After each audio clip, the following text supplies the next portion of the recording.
Hello everyone, welcome to the online lecture for ME 2010.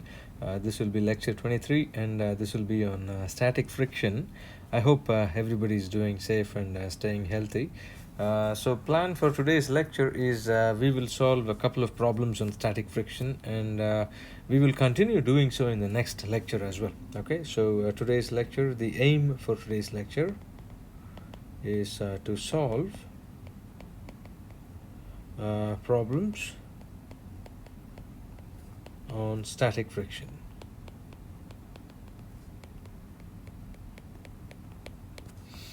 All right, and in doing so, what I want to do is I want to very quickly recap Coulomb's law of friction from the previous lecture. Okay, so recap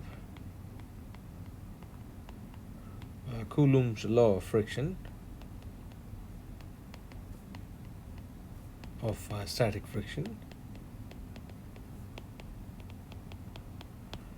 This is something that we did towards the end of the last lecture, which was lecture 22. Okay, and here is the basic idea for Coulomb's law of static friction, very briefly. Okay, there is a maximum or a limiting force of friction which is called as a maximum static friction force. Okay, there is a maximum or limiting value of the friction force, and this is called the maximum static friction force, and that is F mu max. Okay, and I just want to underline that. Okay, this is the maximum static friction force, and the maximum static friction force is related to the normal force by means of the coefficient of static friction. Okay, the maximum static friction force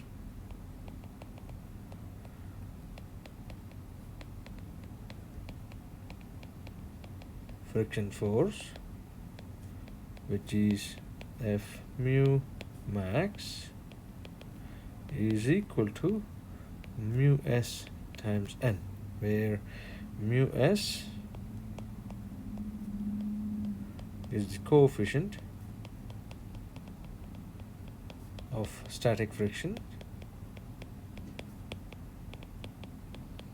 Okay, and then n is the normal force.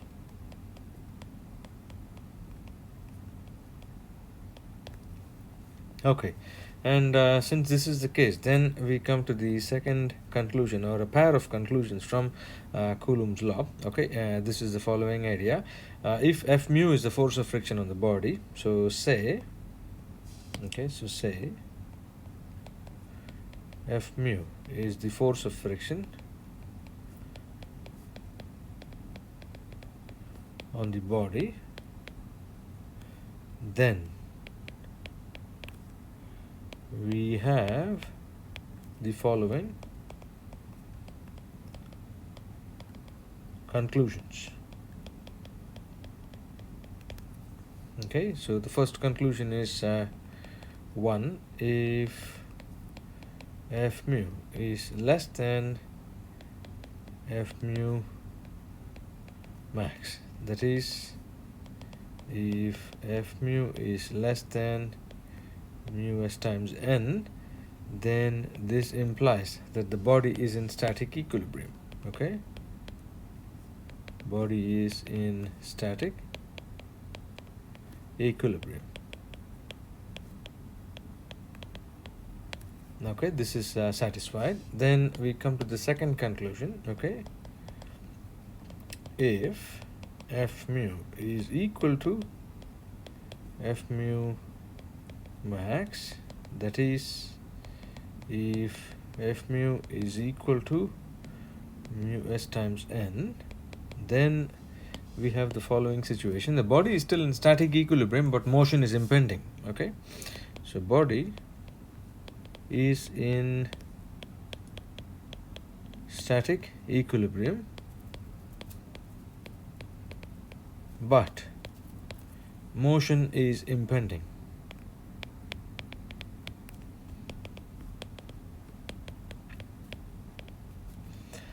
Which means that the body is about to start moving. Okay, which means that the body is about to start moving. Okay, this is the second conclusion that we can draw, and then the third conclusion, of course, is the following. If f mu is greater than f mu max, that is, if f mu is greater than mu s times n, then this means that this is a violation. So this is a violation of Coulomb's law, which implies that the body is no longer in static equilibrium.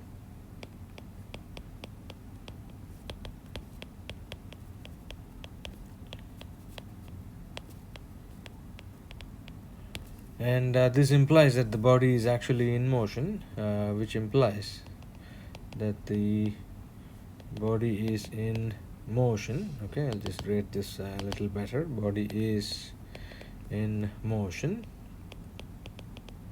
which means that this is a situation of dynamics. Okay, and this being the case, and since the maximum friction force cannot be greater than f mu times n, then we have the following. Okay, if this implies that f mu is equal to f mu kinetic, okay, which is equal to mu k times n, where mu k is called the kinetic coefficient of friction, called the kinetic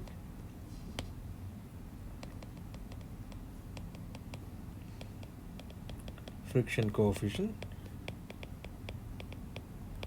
and importantly mu k is less than mu s, so that this force does not exceed f mu max. Okay, and so the important note that you want to write down here is this implies that f mu k is less than f mu max.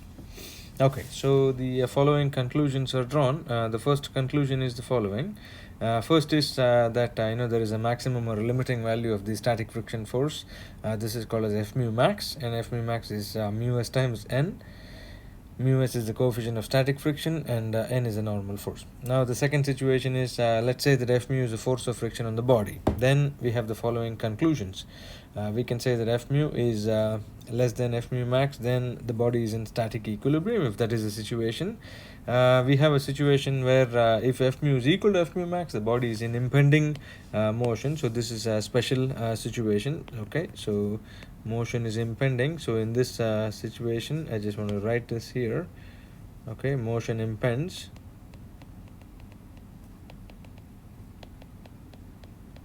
Okay, but the body is still in static equilibrium, that you got to understand.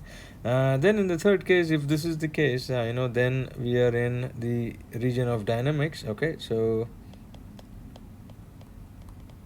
and since the maximum friction force cannot exceed the f mu max value, then we say that okay, the coefficient of kinetic friction is less than the coefficient of static friction, and then the maximum kinetic friction force is mu k times n, which is less than f mu max. Okay, so these are the conclusions that we can typically draw from Coulomb's laws of friction. And the best way to understand these is by means of a couple of problems. So let's go to the first problem. Okay, so here is the first problem. Let's start off with a very simple one. Okay, so here I essentially have a block which is resting on the ground. So let me draw the block. So here is the block resting on the ground.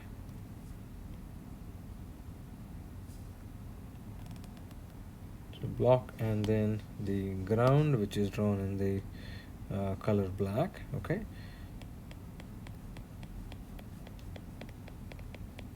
All right, and then what I say is there is a force that is applied on this block, which I'm going to label as force P. Okay, so P is the force that is applied. Then we further say the following. Okay, the coefficient of static friction between the block and the ground is given to us as 0.2. Coefficient of kinetic friction is 0.1.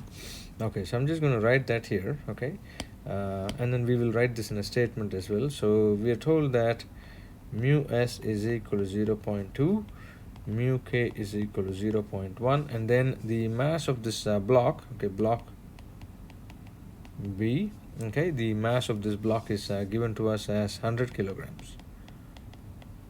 Okay, so here is the problem statement. Block on the ground, force P is applied, force P applied to block on the ground, in contact with the ground.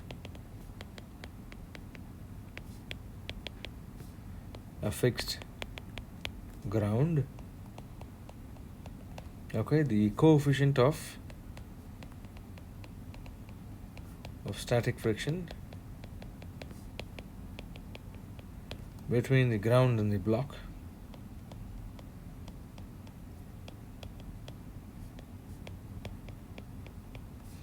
is given to us as mu s is equal to 0.2, and coefficient of kinetic friction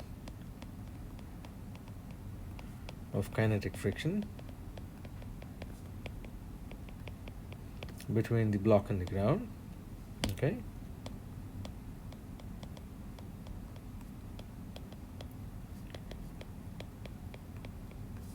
this is given to us as mu k. Okay, let me do that. Erase these creatures here, and this is mu k is equal to 0.1. Okay, mass of the block is given to us.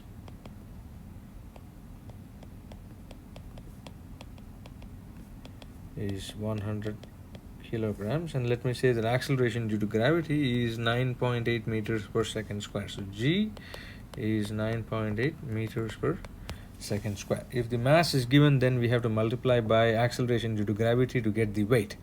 Sometimes the weight might be directly given, and if that is the case, then it should either be given in newtons or in pound force. Okay, pounds.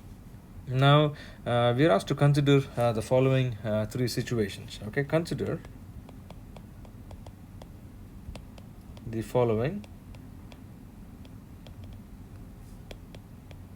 three situations of the force P. Okay, in the first case, case A, force P, which is applied, is having a magnitude of 150 newtons. Okay, this is the magnitude of force P. Then case B, in this case the force P that is applied is equal to 196 newtons. Okay, once again this is the magnitude of force P for case B. And then the third case, case C, we are told the force applied is around 210 newtons. This is the magnitude of applied force P. Okay, P is an applied force. That's something that you want to see. So this is an applied force.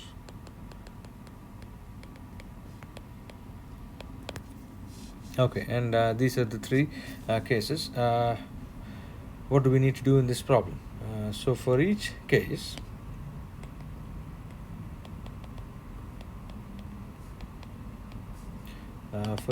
of force P,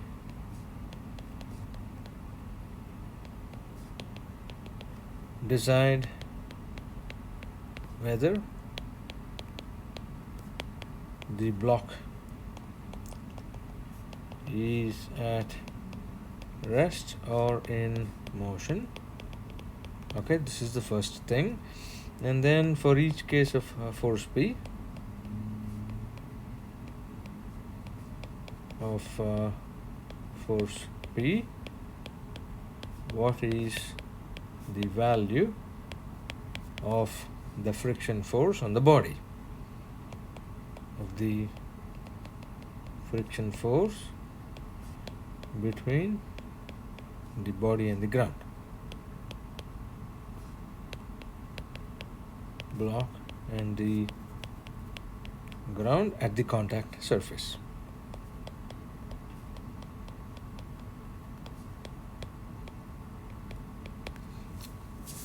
Okay, so these are the things that we need to find out in this problem. So just a brief recap of the problem itself. I have a block that is sitting on the ground.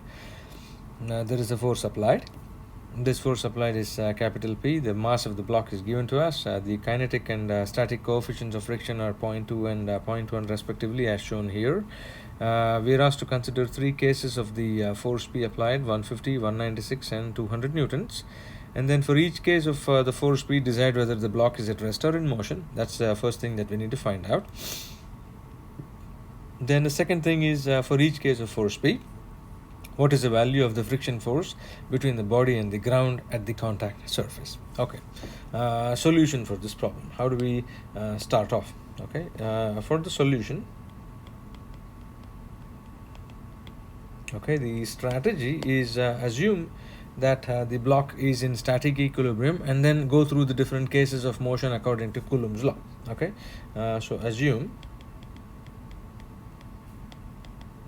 block to be in static equilibrium and then go through the different cases of Coulomb's law. Okay, go through the different cases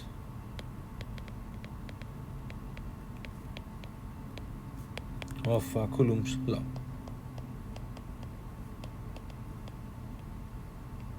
Okay, this implies that we need to draw a free body diagram of the block. Okay, so we need a free body diagram of the block B.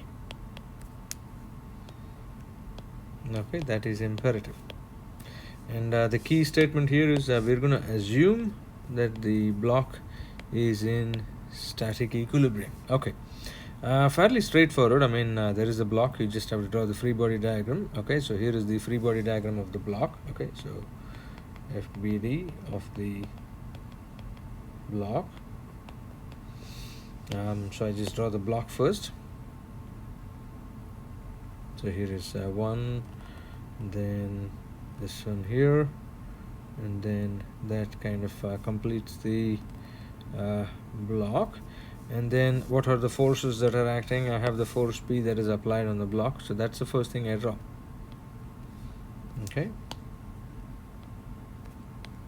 force P. Then what are the other forces? I have the weight of the block which is acting vertically down, right? So that is going to be acting vertically down. So this is W. In this case, this is equal to mass times acceleration due to gravity, which is 100 times 9.8 or 980 newtons. Okay, so weight W is the weight of the block, and W is m times g, which is 980 newtons. Okay, that's fairly straightforward. Then what are the other forces that we have? We have the force, the normal force exerted between the block and the ground, right? There is a contact force between the block and the ground, which I'm going to call as the normal force here. Then I'm also going to have the friction force. What is the direction of the friction force? The direction of the friction force is going to be opposite to the direction of relative motion. So the block is planning to start moving to the right, so the friction force is to the left. Okay, so this is the direction of the friction force. So I'm going to call this as F mu, and here I want to write a couple of statements. So F mu is the force of friction between block and the ground, and the direction of F mu is opposite to the direction of probable motion of the block.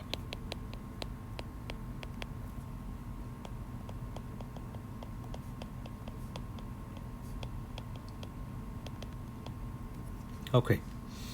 So once I have this, then I also have my coordinate system. I mean, this is fairly straightforward here. There are no dimensions given for the block, which means that we typically do not need to use the moment equation in this particular problem. But we will see situations where, if given the dimensions, we will need to use the moment equations as well. So make a quick note of that. So note, there are no dimensions given for the block. So no dimensions are given for the block, which means that we need not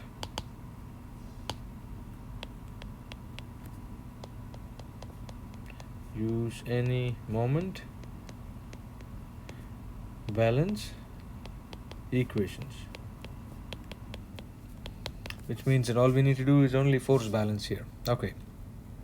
Basic idea is sum of forces in the x direction, sum of forces in the y direction is equal to 0.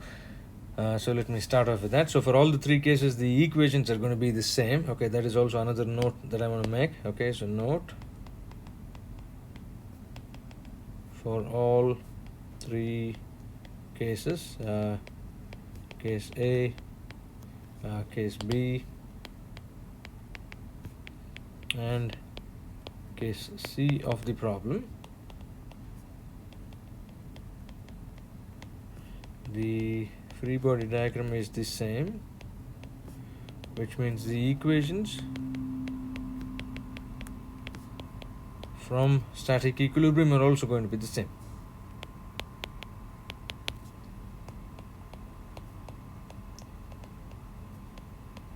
Will also be the same. Okay, so let's start off by summing forces in the x direction and the y direction. Okay, so sum of forces in the x direction, I set them equal to 0. What are the forces in the x direction? You see force P pointing to the right, F mu pointing to the left, so P minus F mu is equal to 0. Okay, P minus F mu is equal to 0, which means that F mu is equal to P. That's one equation. Okay, then I say, okay, sum of forces in the y direction, all the forces pointing up are positive, that's equal to 0. What are the forces? I have the normal force up, the weight down, so normal force is equal to the weight. Okay, so N minus W is equal to 0, which means that N is equal to W, which is equal to mg, which means that N is equal to 980 newtons. Okay, then I make use of Coulomb's law. Okay, from Coulomb's law, I know that F mu max is equal to mu s times n, which is going to be 0.2 times 980, right? And 98 times 2 is 196, so this is equal to 196 newtons.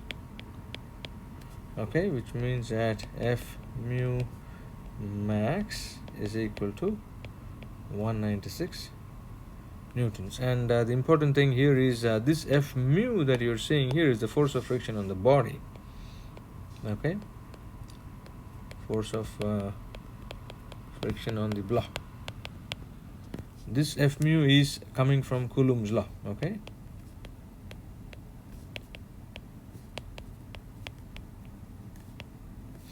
now here is what we're going to do. We're going to start looking at each case. Okay, so case A. What are we told in case A? We know that P is given as 150 newtons, which means that let me say that this is equation A and B and so on. So let me label these as equations A, B, and C. Okay, so let's go or 1, 2, and 3. So let me call this as equations 1. Okay, this is equation 2,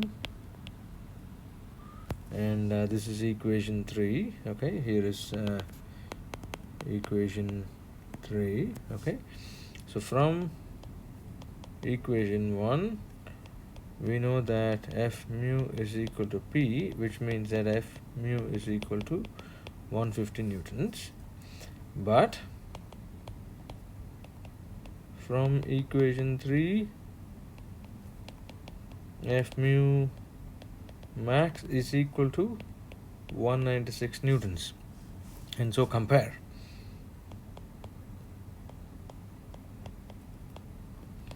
F mu is less than F mu max for case A, right? F mu is 150 newtons, F mu max is 196 newtons. So if I compare the two, okay, this is the comparison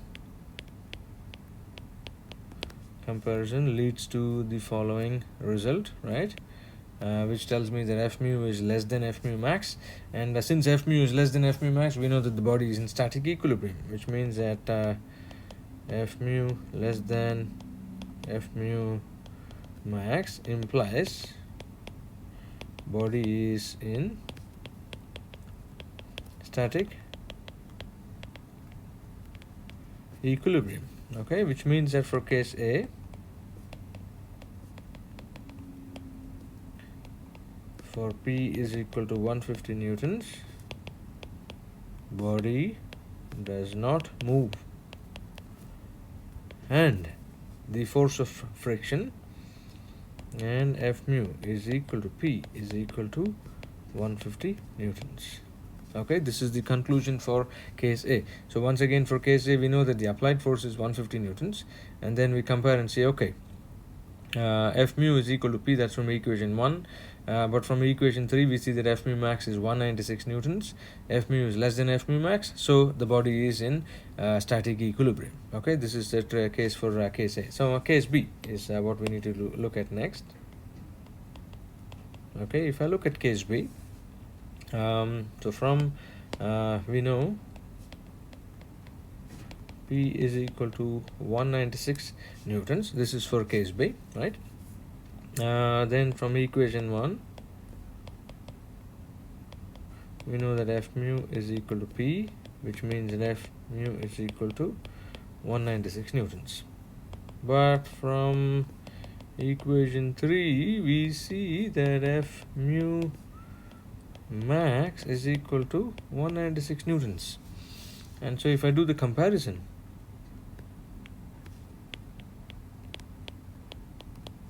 we see that F mu is equal to F mu max for case B, right? Which implies that the body is actually in the state of impending motion, which means that body is in state of impending motion. Since F mu is equal to F mu max,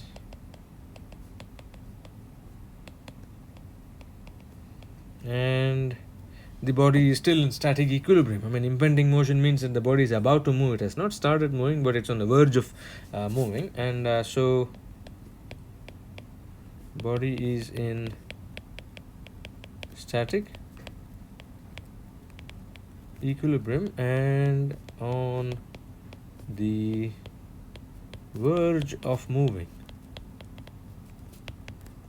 Okay, that is the meaning of impending motion. Okay, and if this is the case, the friction force on the body is now equal to F mu max. Okay, which means that F mu is equal to 196 newtons for case B. Okay, so we go to the last case, which is case C. Okay, case C. If I go to case C, then we know that the force applied is having the value of 210 newtons. So we know that P is equal to 210 newtons, which means that from equation 1, F mu is equal to P, which is 210 newtons. Okay, from equation 3, F mu max is equal to 196 newtons. So if I do the comparison, okay, then this tells me that F mu is greater than F mu max. Okay, by comparison,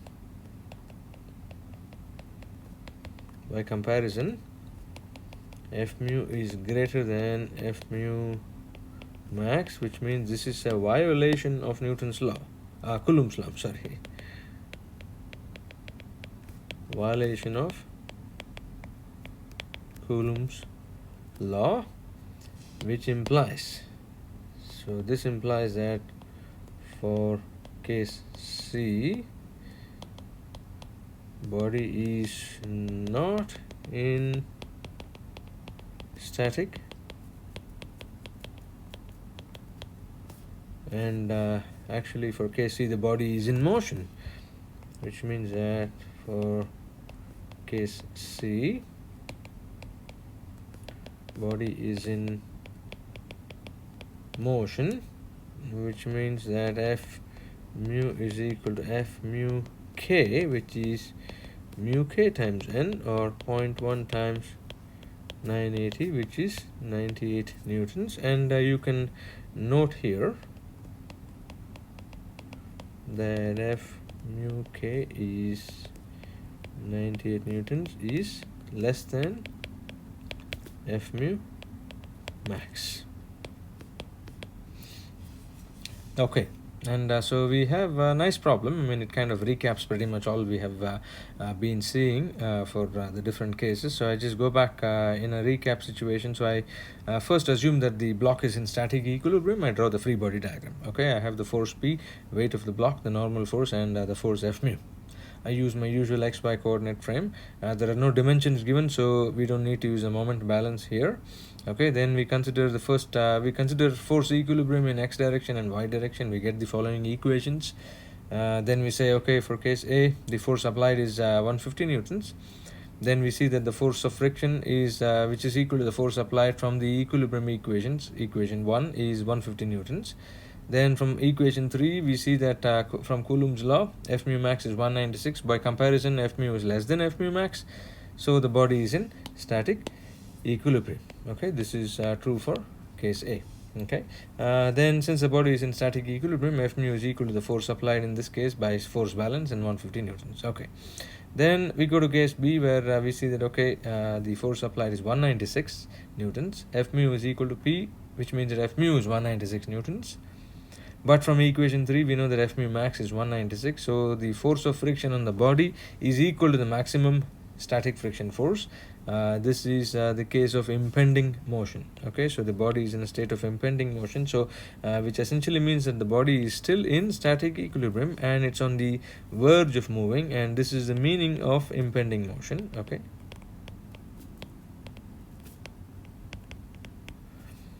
And the force of friction is equal to F mu max in that situation. Okay, last case is we see that the force applied is now increased. Force is now 210 newtons. For equation 1, F mu is 210. From equation 3, F mu max is 196. When you do the comparison, we see that there is a violation of Coulomb's law, which means that the body is not in static equilibrium, which means the body is actually in motion. Okay, this is the situation. Because it's not in equilibrium, static equilibrium, it has to be moving. Okay, which means that we will be doing dynamics. Okay, which means that the body actually has an acceleration here. F is equal to ma, and the force of friction now becomes equal to the kinetic friction force, and that's less than the static friction force all the time. It's 98 newtons. Okay, so this is a summary of problem 1, and I want to solve one more problem using a similar idea, but this is a slightly more trickier problem. Okay, so let's go to problem 2. Okay, so another problem. In this problem, I have 3 blocks which are laid one on top of the other. Okay, so I'm going to draw the 3 blocks. So here is block A. I'm going to draw it in the red color. Okay, sorry. This is block A. Then I'm going to have block B, which is drawn right on top of block A. Once again, in this problem, I don't see any dimensions that will be given to me. So we're not using the moment equations as yet. Okay, and then on top of this is going to be block C. Okay, so there are 3 blocks that are drawn here. And of course I have to draw the wall surface. So here is the wall surface that I'm going to be drawing. Okay, contacting the ground here. Okay, so I'm just going to draw that this way.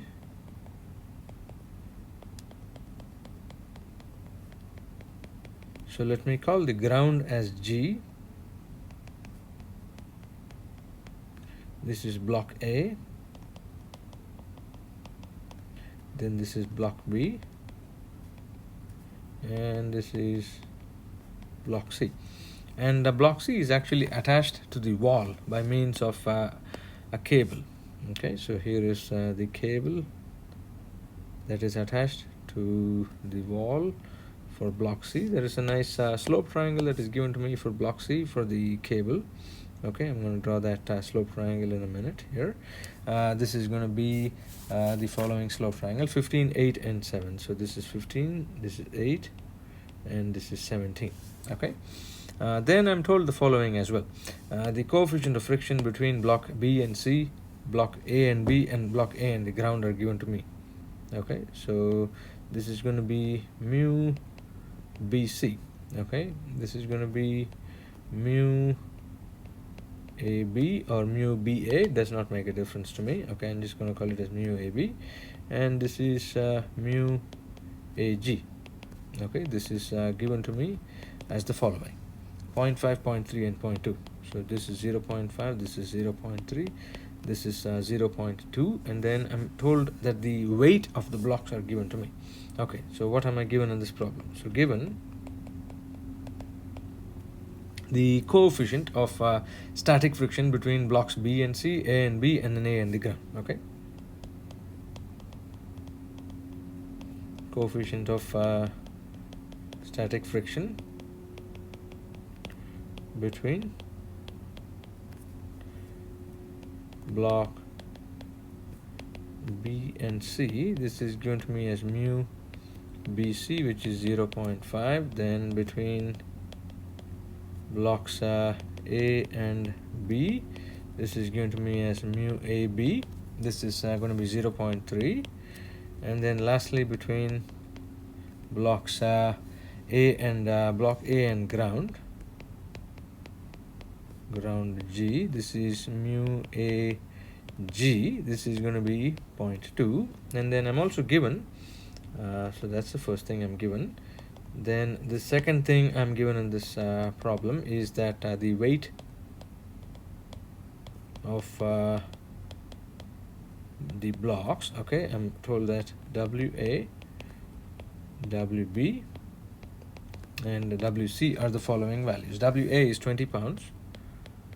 Okay, this is 40 pounds, WB weight of block B, and then this is 60 pounds, the weight of block C.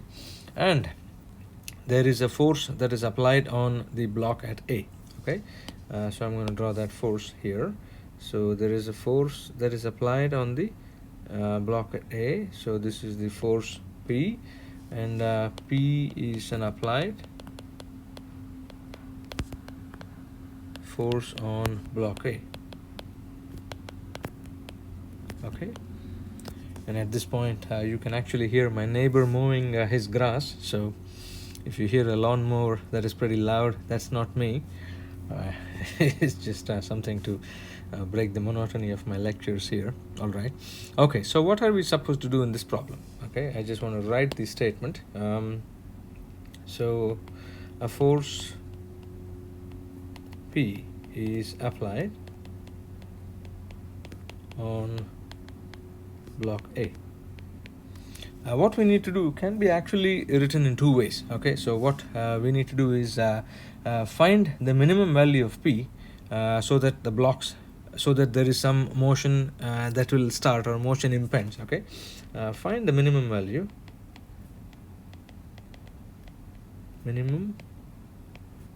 of P such that motion impends,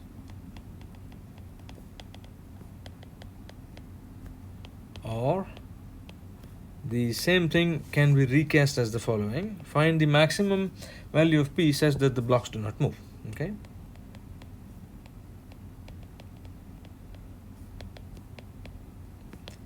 such that the blocks do not move.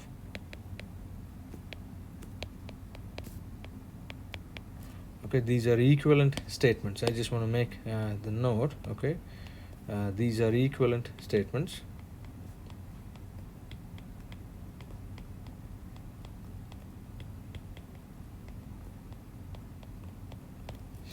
Okay, find the minimum value of P such that motion impends, or find the maximum value of P such that the blocks do not move.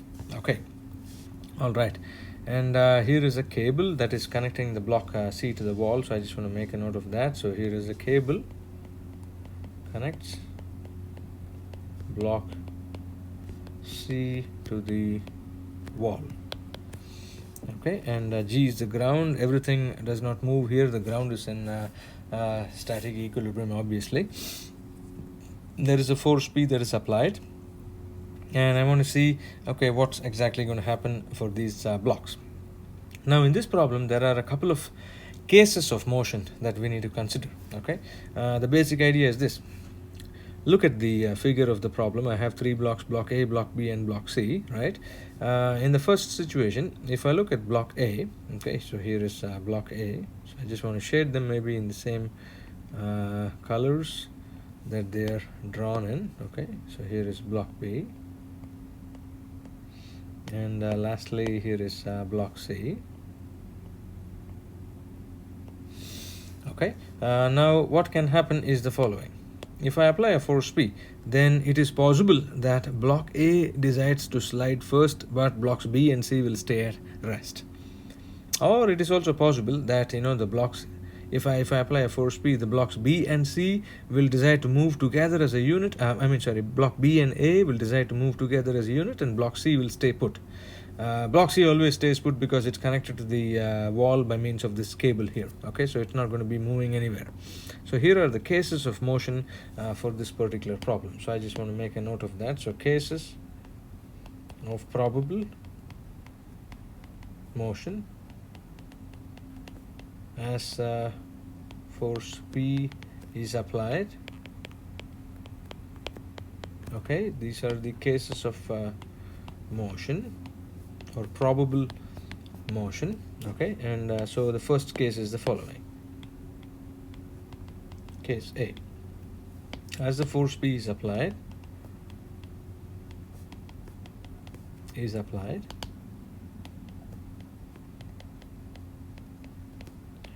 block A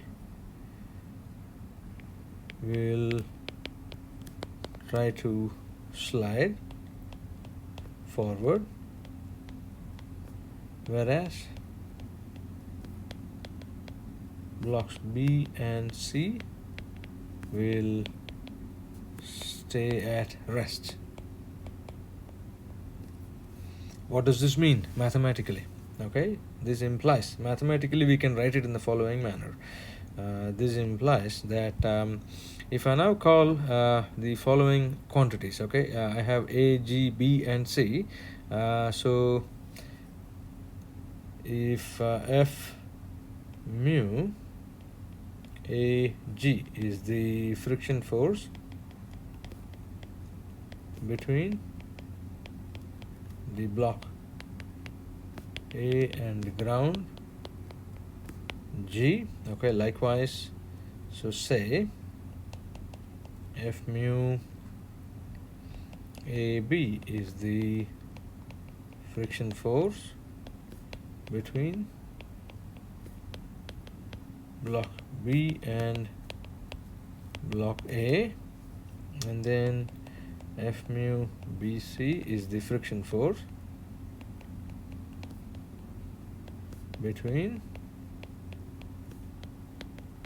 block B and block C, and likewise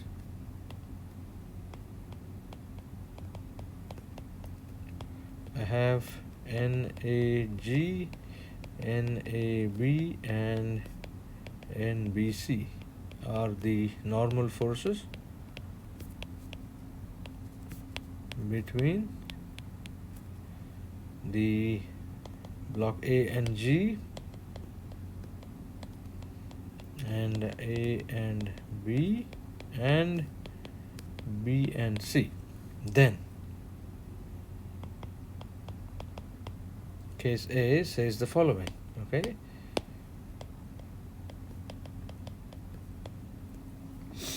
Because block A is planning to move, this means that motion impends between the block A and the ground and block A and B, but motion does not impend between block B and C. Okay, case A implies the following. Motion impends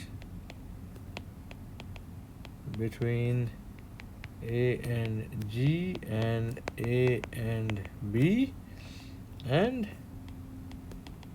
motion does not impend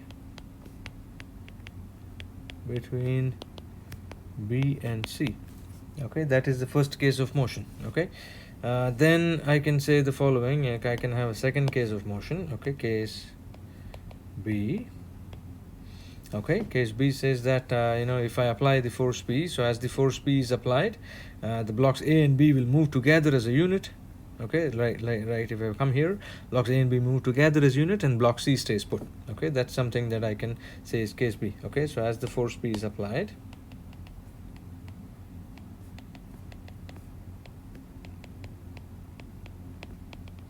the blocks A and B may begin to move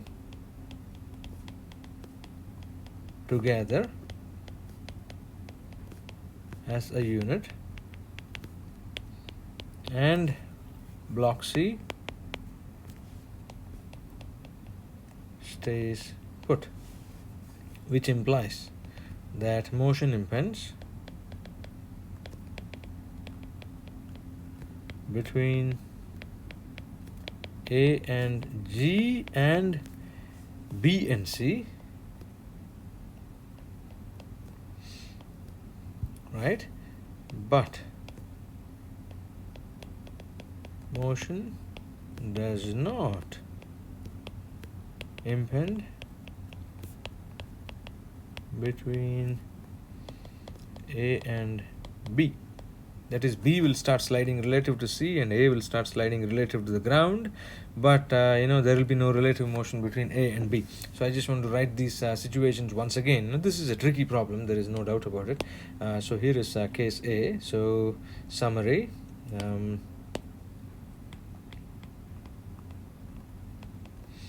Okay, case A. There will be relative motion, probable relative motion. Okay.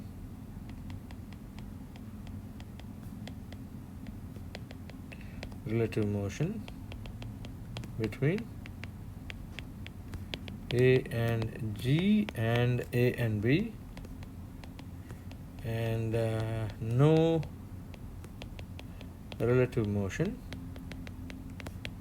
between B and C. This is case A, and likewise I have case B. Okay, there is going to be probable relative motion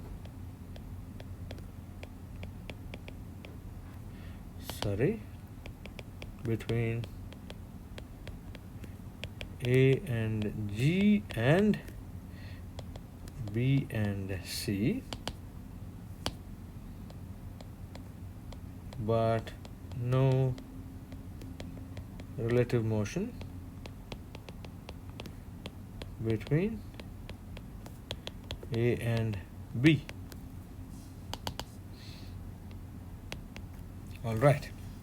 So this is the situation that we have, and each of these cases can be written in the form of the friction and the normal forces that we have here. So we have F mu AG, mu AB, mu BC, NAG, NAB, and NBC, right? So if I write the case A and case B, so two cases can happen. So as the force applied, so as force P is applied,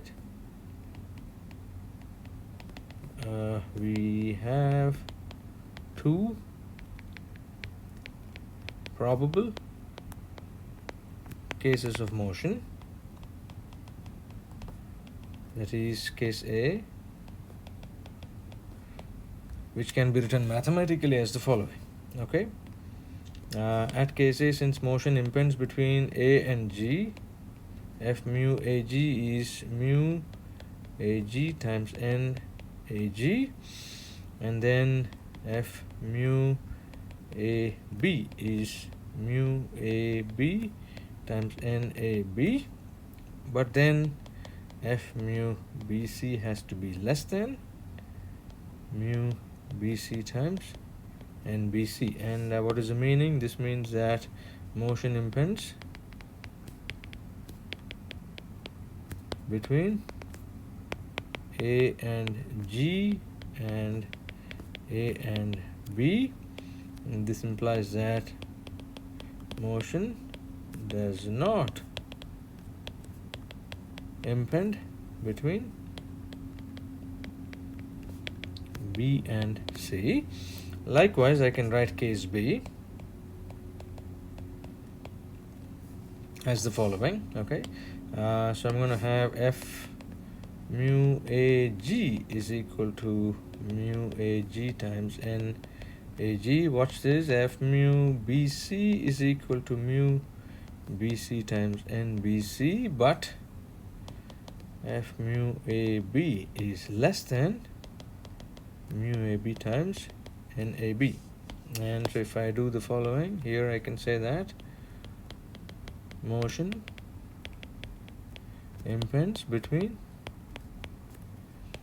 A and G and B and C, and motion does not impend between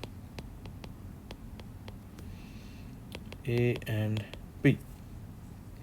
Okay, so this is the situation that happens as the force P is applied. We can have two probable cases of motion, which means that we can select either one case or the other and then prove which case happens. Okay, so how to solve this problem is the following. So how to solve the problem?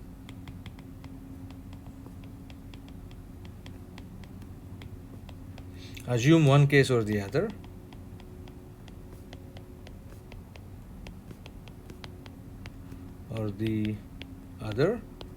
And draw the free body diagrams and use the equations for either case. Use the equations for the case chosen.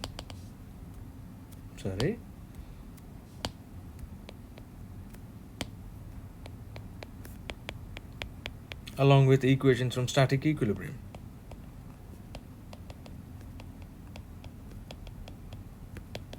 From static equilibrium. Okay. So assume one case or the other. Okay, and then use draw the free body diagrams. Use equations for the case chosen, as well as the equations from static equilibrium. And with your permission, I know your silent permission because you're not here, but I want to finish this problem actually so that we can solve more problems in the next class. Okay, so here is what I'm going to be doing. So my next step is to draw the free body diagram. So we will draw free body diagrams of all the three blocks. Okay, blocks A, B and C. Okay, so here are the free body diagrams. Okay, so let me start off by looking at the free body diagram of block A. And so block A was in the color red. So here is block A. Okay. What are the forces acting on block A? So this is block A. First of all, I have the applied force, which is the force P, which is trying to push the block. Okay, and what I'm going to do is this. So before this, I should probably slide this down a little bit. So before I do that, I want to start by assuming a certain case. Okay, so our solution. Okay, solution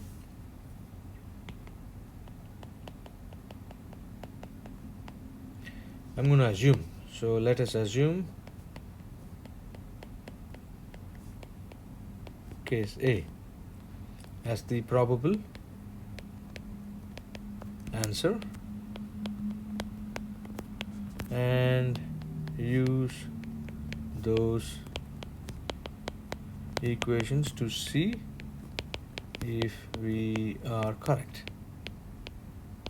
Okay, and I think I should actually take these off here. Then if we realize, okay, if we realize we chose the wrong case, then we go to case B. Okay, so what we do is we choose either one of these cases. So I'm going to choose case A. Okay, I'm going to assume case A as the probable answer and then use those equations to see if we are right. If we realize we chose the wrong case, then we go to case B. Okay, so let us draw the free body diagrams of each of these blocks here. Okay, I already started off by drawing the free body diagram of block A. So here is a force P that is acting on this block.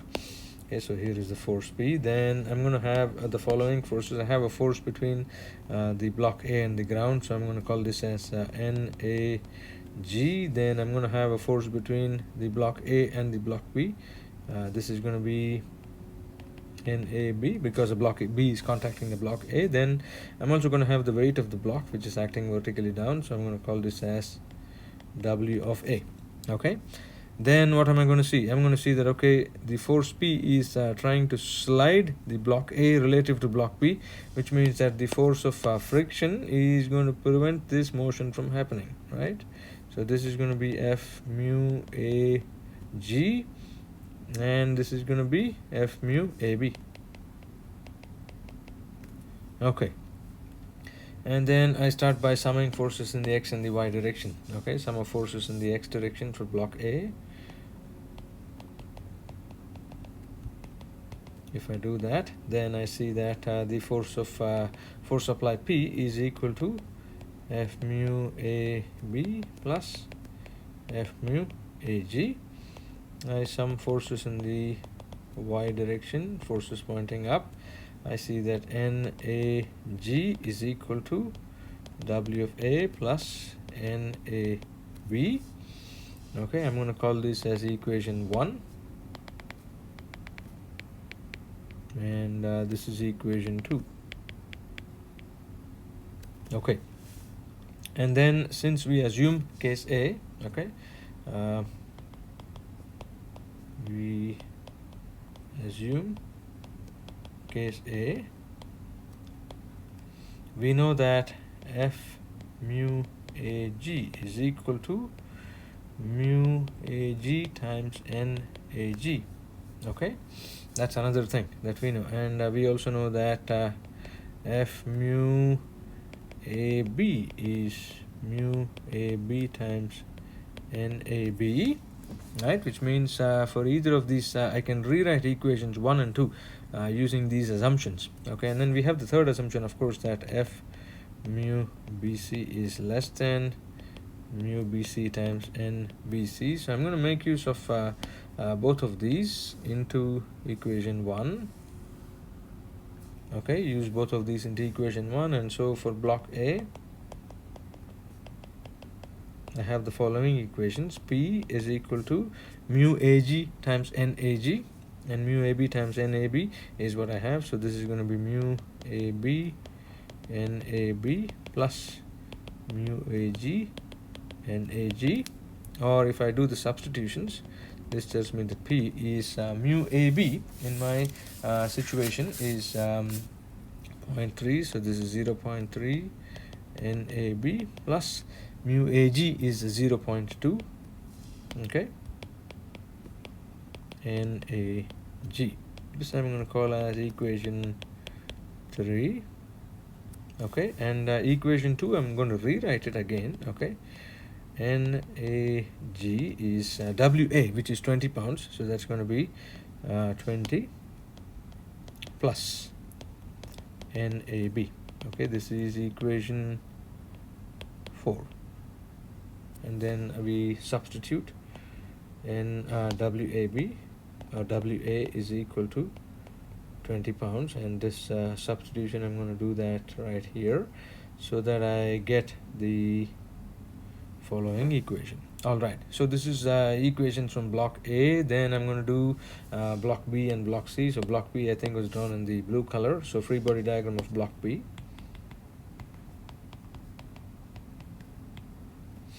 Okay, so that was drawn in the blue color.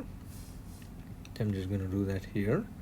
And while I do this free body diagram, what I want to do is I want to have the free body diagram of block A very next to it, so that I'm going to bring this creature here. So I'm going to take this guy so that I have all these free body diagrams next to each other. Okay, so I'm just going to draw that here and paste it here, maybe simplify, write it a little smaller here. And if I draw the free body diagram of block B, here is what you'll see. You'll see that F mu AB on block A was pointing to the left. So if this is block B, this is block B, then F mu AB on block B is going to be pointing to the right. Okay, this is going to be F mu AB. Okay, and I'm going to show you the connection between the two. Okay, right, these were drawn equal and opposite to each other. Okay, equal and opposite. And likewise I'm going to have the contact force between the block B and the block A. Now this is going to be pushing on the block AB this way. I'm going to have the weight of the block B, which is acting vertically down. This is going to be W of B. Then I will also have the normal force between block A and block C, which is going to be acting vertically down. Okay, this is going to be NBC, I'm sorry. And lastly, you will see that the force of friction between block B and block C is now going to be pointing in the opposite direction, right? Because you see there has to be some kind of a force that resists F mu AB. So this is going to be F mu BC, right? And the quick note here is, this is drawn opposite to F mu AB on block B. Okay, and then if I start summing forces up in the block B, okay, sum of forces in the X direction, forces pointing to the right, this tells me that F mu AB is equal to F mu BC. But we know from case A that F mu AB is mu AB NAB, which is 0.3 NAB, which means that F mu BC is equal to 0.3 times NAB. This I'm going to call as equation 5. Okay, and then likewise if I do the sum of forces in the Y direction, I just want to write that here. For that particular block, the weight of block B is known to us. Okay, let me just write that here. Weight of block B is 40 pounds, which means that if I do the sum of the forces, I essentially see the following: NAB is equal to WB plus NBC, which means that NAB is 40 plus NBC. I'm going to call that as equation 6. Very last thing, I have blocks B and A drawn, the free body diagram. I'm going to draw the free body diagram of blocks block C. And so for that situation, I'm going to take this entire free body diagram here and then copy that and bring it down to the next page. Okay, so I'm going to copy that and bring it to the next page. My pencil kind of got stuck here. So let me see what the situation is. I guess the entire thing got stuck. So let me try it out by switching it off and then bringing it back on. Okay? I lost the recording once again. Okay. What I did was, I lost the recording a little bit. It kind of froze up. So what I did was I took the free body diagram of B, and then I brought it up again, okay, and I brought it up into a free body diagram of C. I'm sorry, I drew it here, and then in tandem with that, I drew the free body diagram of A and B as well, okay. And all of this put together, as you can see, if I sum forces in the x direction for block C, okay, I have the following. I have the force F mu BC. This is going to be equal to 15 by 17 T. Okay, that's the tension force there. And then if I sum forces in the y direction, this I'm going to call as equation 7, because I think I had used equation 6 earlier in the top here. Yes. And then forces in the y direction, I'm going to have the following. WC is 60 pounds, NBC, the tension is also there, so this is going to be NBC is equal to WC plus the tension 8 by 17 T, or NBC is 60 plus 8 by 17 T. This I'm going to call as equation 8. Okay, so here are the equations that I have for this particular problem. Okay, so all the equations for this problem, I'm just going to start copying each of them that are useful to me. So I'm going to start with the equations 3 and 4. Okay, that's my first collection. Okay, so I'm going to copy that and bring that here. Okay, so these are the equations I have. So 3 and 4. Then I'm going to have equations 5 and 6. Okay, so here are equations 5 and equations 6. I'm going to copy that and hope to God that this thing doesn't freeze on me again. Thankfully nothing so far. I'm just going to slide equation 6 down here. This is equation 6, and then equations 7 and 8.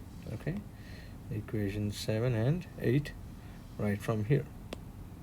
Copy that, and I'm going to paste that here. So this is equation 7, and then I'm going to bring in equation 8. Apologies for that. I'm going to bring in equation 8 right here. Okay, that's equation 8, and then this is equation 7. Okay, so I have all these equations that have been obtained from using the free body diagram of these 3 blocks. What do I do with them? Okay, now I start applying what I think we can apply. So we have assumed case A. Remember that. We had assumed case A. Okay, and so what we can do is the following. What do I see that can be done is this. Okay, I have a relationship between NAB and NBC, right? Which means that, and I also know that F mu BC is 0.3 times NAB, and I typically have to start doing the substitutions on here. So I start using equation 4 into equation 7. That's the first thing I do, and then equation 6 into equation 7 as well. Okay, so first is I take equation 4. So this is always going to be the confusing thing, what to use when. Okay, so I start doing the substitutions. I look at these 2 fellows and I say, okay, substitute equation 7 and equation 5. Okay, substitute equation 5 into equation 7. Okay, here is what we end up getting. Okay, so F mu BC is 0.3 NAB, so 0.3 NAB is 15 by 17 T, or T is 17 by 15 times 0.3 NAB. Okay, that's something that you substitute.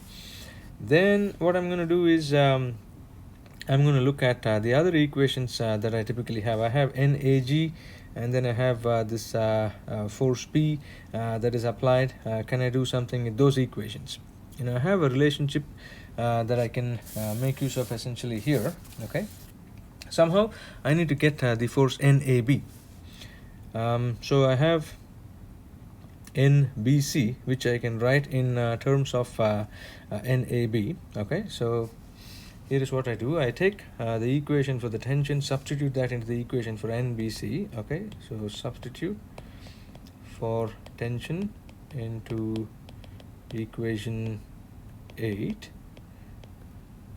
Here is what we end up getting.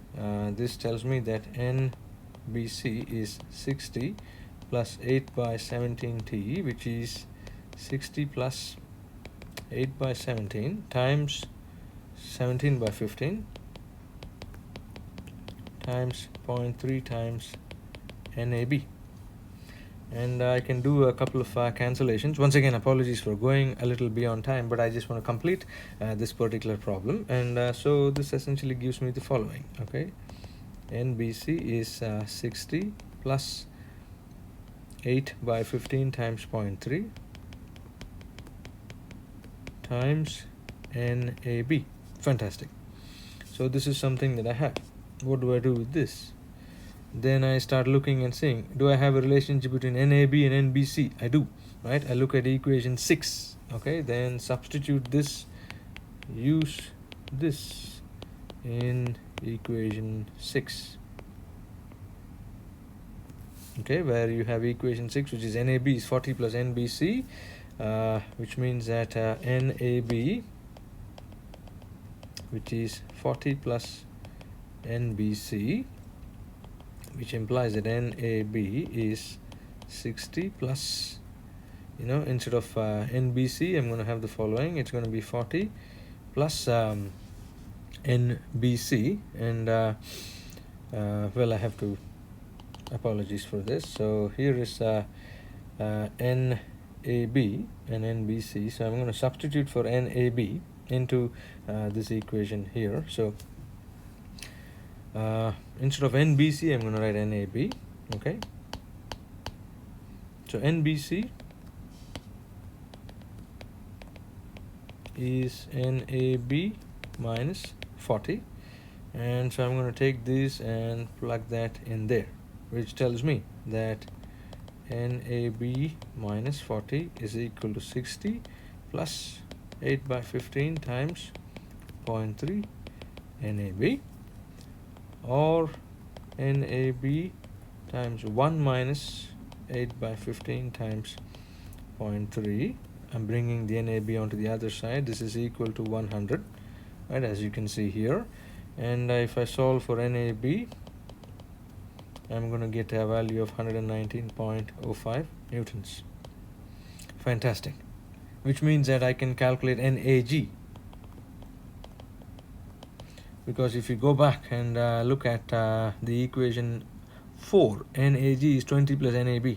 Okay, NAG is 20 plus NAB, which means that NAG is equal to 139.05 newtons. Okay, this is newtons. That's something that I want to point out. That's not a normal force. Okay. All right, we are almost there. Now I have NAB and NAG, which means I can go back to equation 3. Okay, now go to equation 3.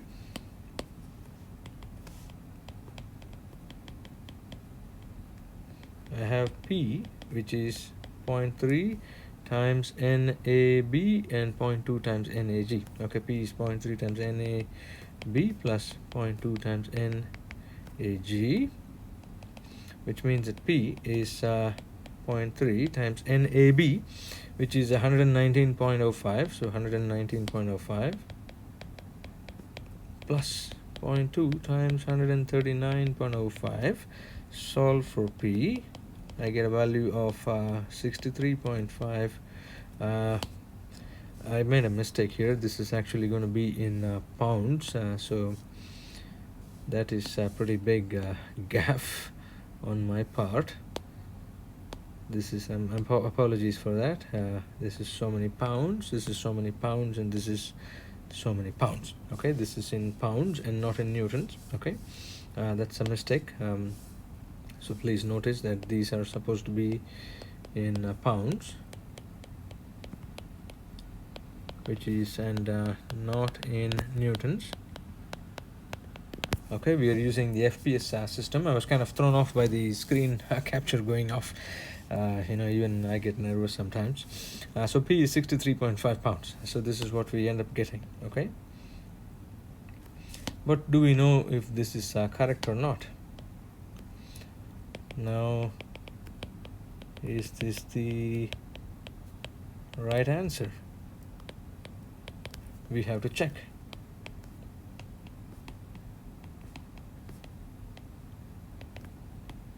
Okay, we know from case A that f mu bc has to be less than mu bc times nbc. Okay, which means we will calculate f mu bc, then calculate nbc, and then check if f mu bc is less than mu bc times nbc. How do you calculate f mu bc? There is an equation for that, right? So that's the equation 7. I guess equation 5. From equation 5, we know FBC is equal to, or F mu BC, I'm sorry. F mu BC is equal to F mu AB, which is equal to 0.3 times NAB, right? Which means that F mu BC is 0.3 times NAB was 119.05 pounds, which means that F mu BC was 35.7 newtons. But we also know from which equation, I have an equation for NAB and NBC, right? I have an equation where I say NBC is NAB minus 40, okay? But we also know from this equation here, if I scoot back up, that's equation 6, okay? So from equation 6,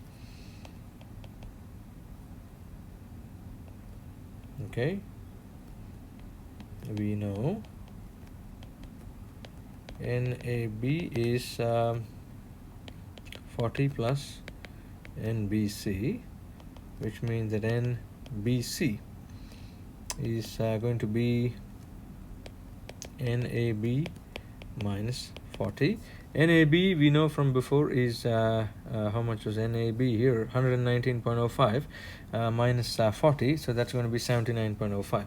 So that means that NBC is 79.05 pounds. Okay, once again I'm mixing newtons and pounds. Apologies for that. This is pounds. So many pounds. All of these are in pounds. Okay. Then this tells me, okay, calculate mu BC times NBC. This is going to be 0.5 times 79.05, which is going to be 39.5 pounds. And so we come to the clincher for this argument. Okay, that's going to be comparing these two.